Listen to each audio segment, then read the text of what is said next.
Welcome to the Tech Matchmaker, the show where contact center challenges meet their perfect tech match. I'm your host, Gina Gibson, and in just 15 minutes, we serve up the smartest, coolest innovations shaking up the contact center industry.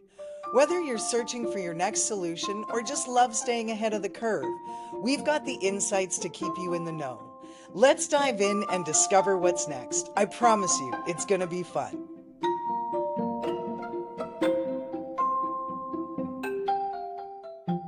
Good morning, everybody. Today we are chatting with JC, who is the co-founder and CEO from Alliance BPO Services. JC, thanks so much for joining us and welcome to the show. Good morning. Thank you for having me here, Gina. It's an honor. Let's start with the basics, JC. Why don't you tell me a little bit about yourself? Absolutely. Well, Alliance BPO Services is established here in Sonora, Mexico, where I was born and raised. And I started off working in this industry almost 20 years ago as an overnight sales agent. I thought it was going to be a summer job. And as the years went by, for some reason, I just continued to stay here. Met wonderful people, learned more about the insights of the industry, what is it about, and what I learned along the time across all this time is that while it's not for everybody, it's just that not a lot of us understand it until we're in it for a long time. Um, it's a beautiful industry because it's a people's business at the end of the day. Well, we're going to talk about technology and how that can make it better.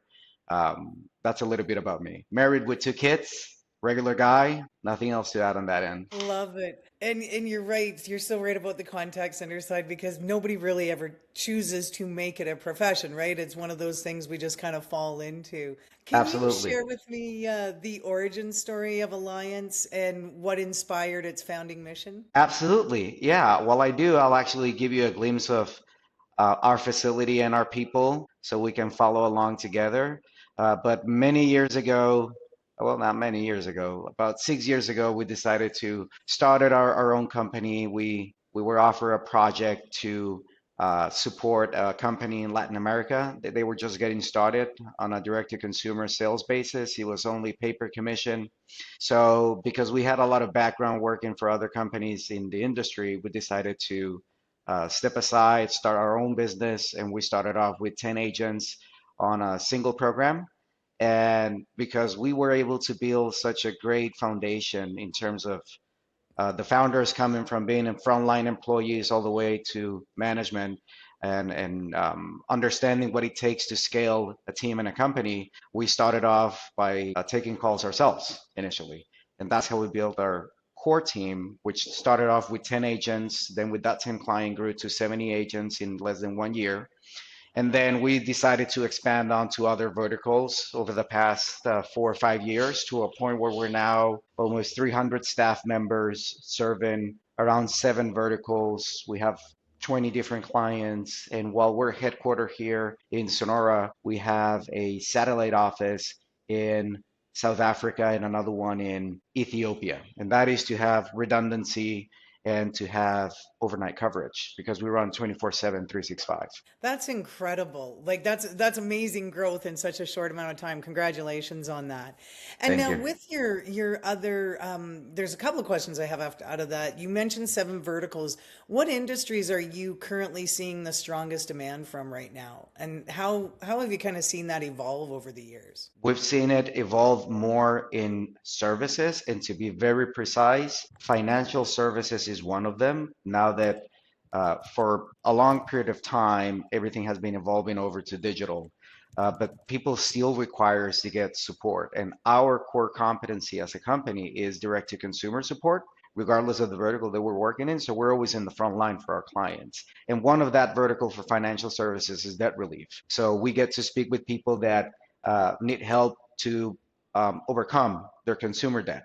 So we take them through a qualification process where they can then be enrolled into a program and a payment plan that will allow them to get out of that situation. Another vertical that we're seeing huge expansion on, and it's not recent, but it's something that's been continuous, I will say for the past 10 years or so, it's legal intake. That could be for personal injury, somebody that had an accident, needs an attorney for representation, and reaches out via phone call to the personal injury attorney or firm that they see most convenient. And our job is to qualify them. These are sensitive conversations. Obviously, this is people that just came out of an accident. but nonetheless, there has to be a process where there needs to be a qualification criteria in order for them to move on with the attorney and continue the process. And we handle all of that for our law firm partners, including signing the retainer. And we automate all that process. We'll talk about that in a second. But I think that services is what's it's coming up in more demand, and I can talk more about that, but I will say those are the two biggest ones that we're seeing growth in. That you're saying. Excellent. And I noticed you mentioned a couple of different locations as well, like different countries that you're in. How do you deal with the accent neutralization or the different real-time translation, different languages? Do you want to talk a little bit about that? Absolutely. So the need started off a little over a year ago when we said there's talent everywhere. It's not like talent is concentrated in a single location.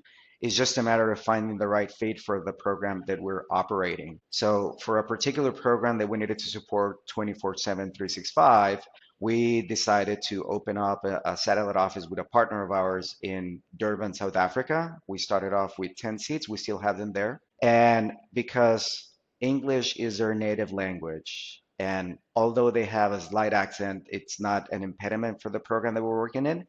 Um, we have been able to run that program successfully for over a year. So that is to say, talented people, different places, it's a match. The next one with Ethiopia came about because we started to support healthcare programs, both from an insurance standpoint to non-clinical follow-up for different clinics.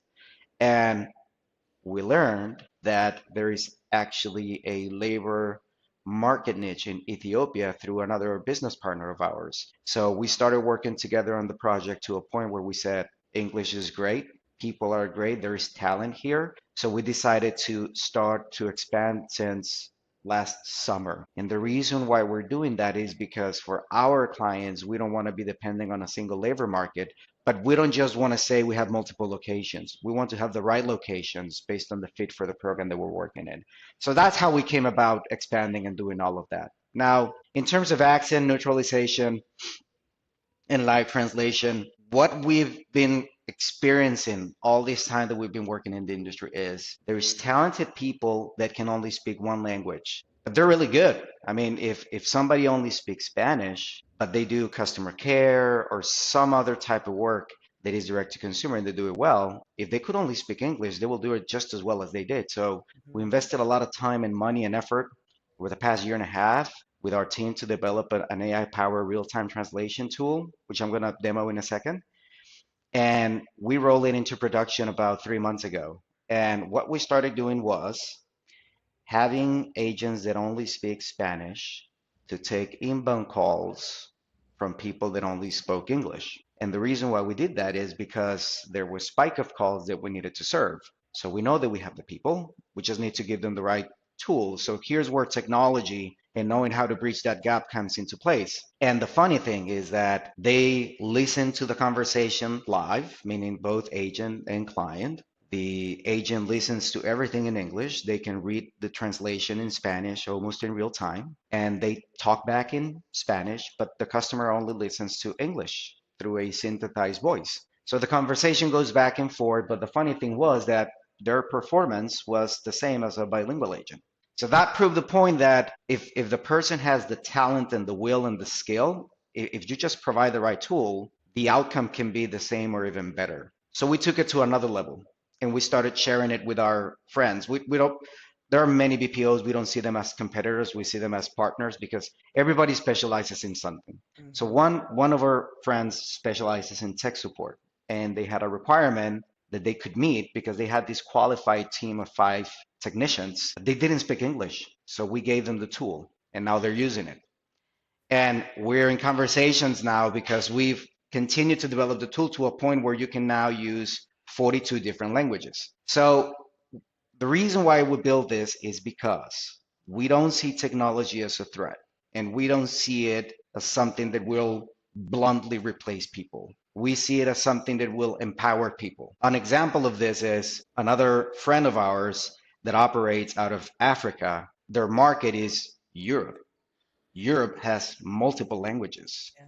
Their client has multiple languages. If they are able to support from 1 or 2 locations, all of those languages, everybody wins. Customer wins, The client wins, the people that have a job wins, everybody. It's just a matter of bridging technology with talent. And I'm happy to show you a demo that I recorded here for you, Yeah, if fire you allow me away. to. That sounds perfect.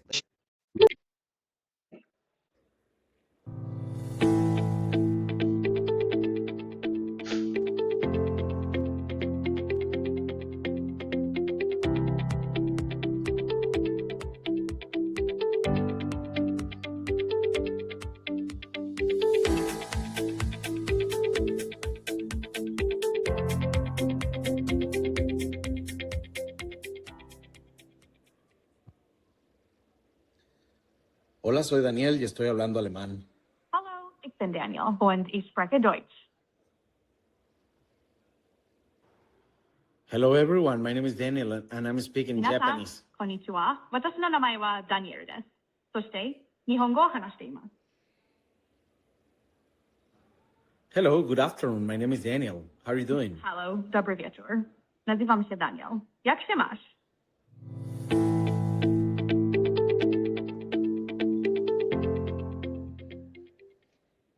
So that was an example of something that we built that is purposeful. Nothing in today's world in technology is perfect. So while you still have a sub-second latency and it's not like a real-time translation, it still meets the purpose of serving a customer. And over time, it will get better, just like everything in technology history has. You go back to computers 20 years ago, they're way smaller, more affordable today, faster and better than they were because they continue to evolve. The same thing would happen here. The difference on our view is that you just have to take the first step, which is what we did. Start using it, start getting feedback, continue to refine, and don't get complacent. So this will only get better as time goes on. And here's a funny thing that happened. In order for us to make live translation works, you need to have a background noise cancellation by default, which costs nothing to do. So we released this application for free, meaning background noise cancellation for call center use. And we actually uploaded on a video on LinkedIn, which I'm happy to share with you that post. And anybody can just download that application for free. I mean, you don't need to pay anything for it. It's just something that we stumbled across when we were doing this. And it was just a funny thing that happened when you're trying to build something with purpose. These unexpected surprises, which are good, just came across the way. So I'll stop talking for now because I know that I said a lot and I'll turn it over to you for No, it was questions. fantastic. And you know what, JC, I love your approach on we don't have competitors, we have partners in the Yeah. industry. Like it's so refreshing and wonderful. And you've talked about some of your developments and partnerships and expansions. Is there any other emerging trends that you see right now in the industry that you guys are particularly excited about or that you're preparing for? Yes, actually, now that you mention it, partnerships is a big thing. We are not from the mindset of let's go gun ho and build everything ourselves and keep everything for ourselves. We are from the mindset and we are surrounded and we're blessed and fortunate to be surrounded by people that think alike as well.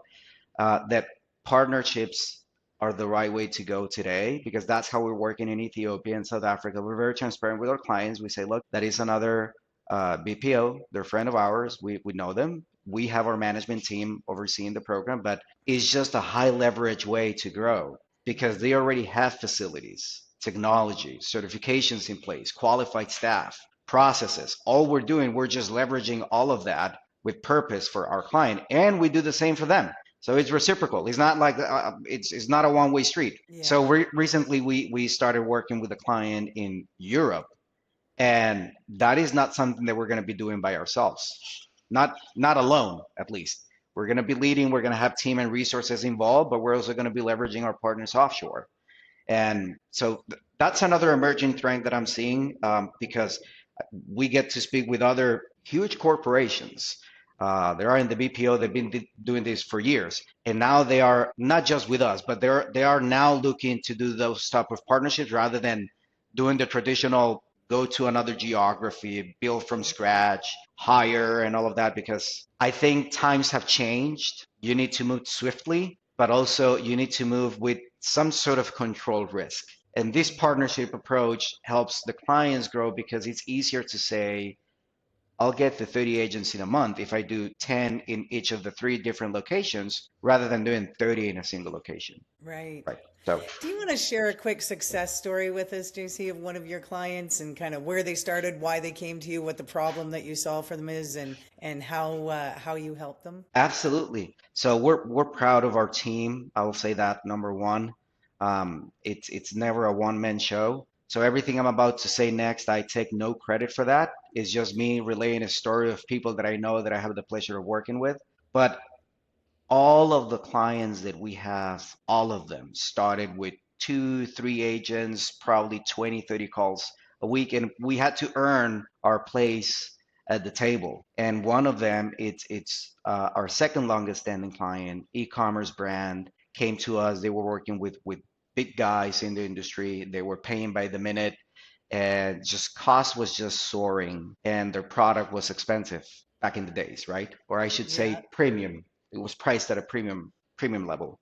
So when we decided to make an offer, we said, look, we're going to make you an offer based on performance, so you only pay for what we sell, and we're going to find ways to optimize everything that you're spending in your media right now. So you don't have to spend more in media to generate more. We'll show you how you can generate more. So we started to apply all this um, optimization tools for the web traffic, which included exit intent pop-ins. You know, people right now go to websites and they see enter your email. We change that and say, if they want to exit, just have a click to call button, connect them to one of our agents, and that was going to be a lost sale anyway, so it's going to be incremental revenue. And also people that checked out but dropped the abandoned card without completing the sale, which I know that all of that sounds like it's not new. The thing is that execution and follow up and consistency are key. So we were grinding at that every single day to a point where we helped this client number one be profitable. And out of the 3 BPOs that they had, we became the only one till today. And just without mentioning the size of the company and all of that, just by doing those small things that compound on a daily basis, just saving the digital leads and following up on the client cards and all that, we drove for them on the first year $1 million in incremental revenue. That is aside for everything that they do, right?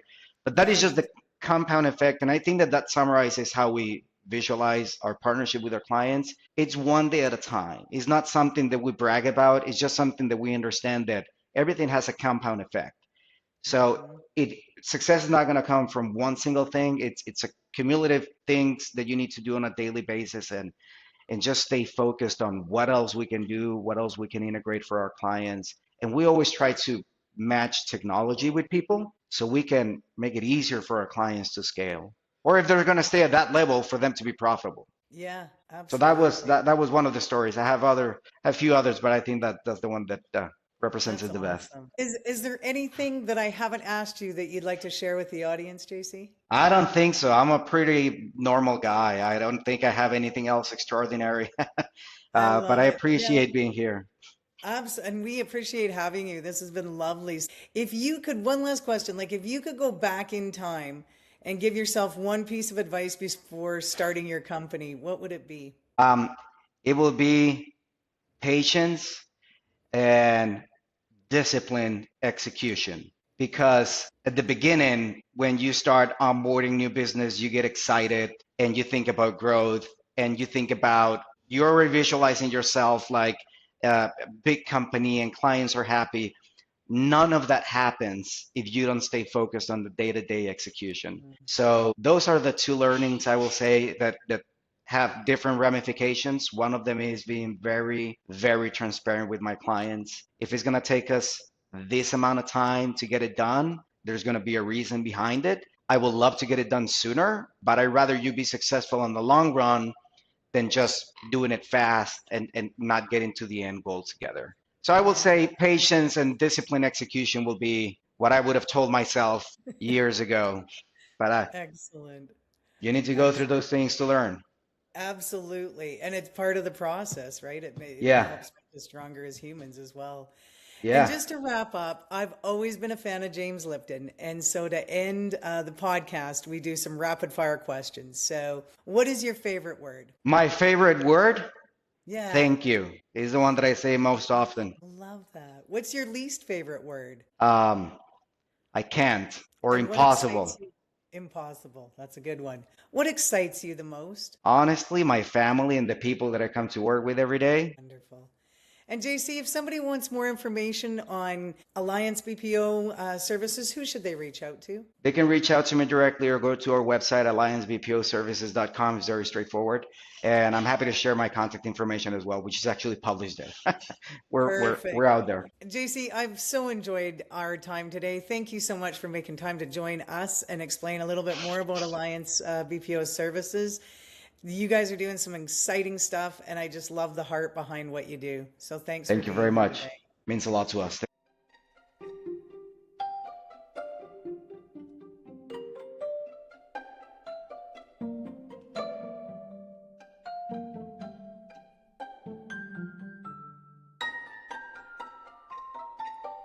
Thanks for hanging out with us on the Tech Matchmaker.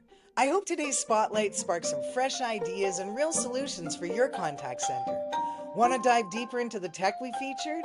Hit up the show notes for all the links and extras, and be sure to subscribe so you never miss an episode. And if there's a challenge you want us to tackle, don't be shy, reach out. I'll catch you soon with more innovation, more use cases, and more ways to keep your business moving forward. Stay curious, stay bold, and keep exploring what's next.